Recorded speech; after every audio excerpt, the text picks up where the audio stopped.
እባክህ ወንድሜ እሷን ያህል የለብኝም ንገርህ እኔ ሰላም ነኝ ከዛ በኋላ እመቤታችን ጋር ያለው ግንኙነት እንዴት ነው?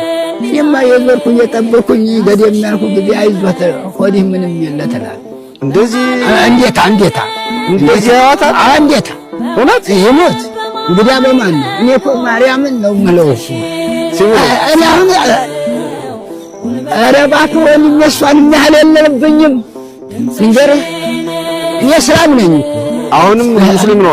አዎ እኔ ሰላም ነኝ አሁን እሷ ትታየኛል ግን እሷን ግን የብቻዎት ይዘዋታል አዎ እኔማ ለምን የክፉ ቀን የናታ በዱላ ታራ በዱላ ታራና እጭድ ውስጥ እያደርኩ ክምር ስር እያደርኩ ማደሪያ ነች